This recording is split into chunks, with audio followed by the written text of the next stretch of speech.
Yaşlığımızda çoğulganda bir gül ettik, daha bir gül oturmaylı ömrü. Ha deveyli. Ha deveyli. Teveyli şimdi. Onda Efendi açtım. onda bende bitti cangısından var. Ukkula. Davay. Yerden bir söndülen çıkıptı. Hı. İkinci aklı karasa canında dağı bir söndülen tınıptı. Ve çoğunuz tanışı var vaylığı dese ya geldirmeyen senin kuyruğun buna deptire.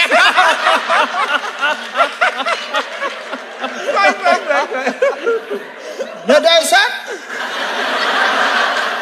Hey, anneniz otaydı o da. Ha. Yerden bir söndülen çıkıptı. İkinci aklı karasa canında dağı bir söndülen tınıptı. Çoğunuz tanışı var vaylığı dese ya geldirmeyen senin kuyruğun buna deptire. Neden? Hey! Nereden bir sözünden çıkıptın? Yıkacaktın orası senin de dağı bir sözünden. Çoğunluğunu çuvalmayla öteseye kendin seni kuyruğun mu kadeptini? Ha? Hoppa yeniyen duray.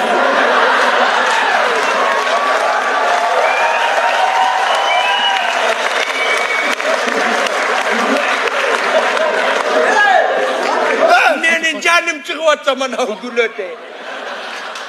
Ya sen bir sözünden çıkıptın.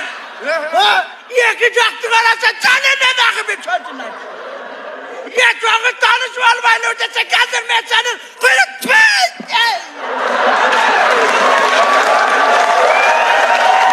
Ben nasıl elini yapmak?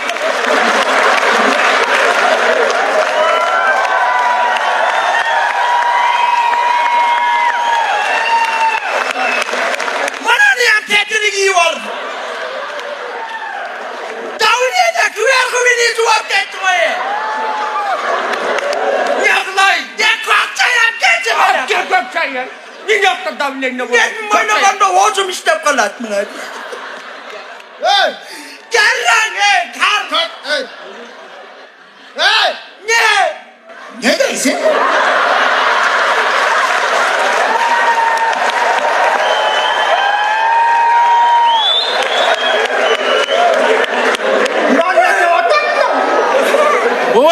Bu manta yerden bir söylenen çıkıp dedi. Ha? Yıkacaktın orası.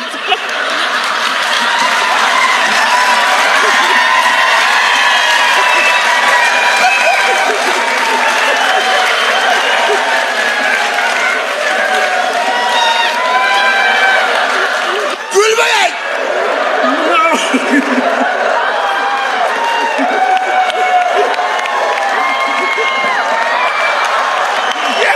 Yapar.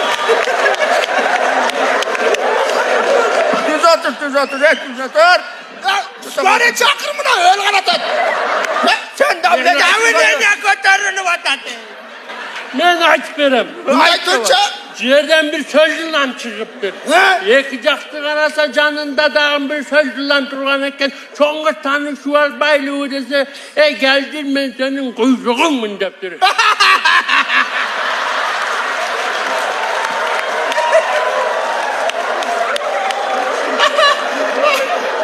Hey, bu anekdot mu? Sen bu ne kız? Bu söylediler. Buna söylediler. Buna çağırıyordu bak. Bundan da ilgili varsa biri at kalmı diye koyamam. Bundan da ilgili tanım, bundan da ilgili.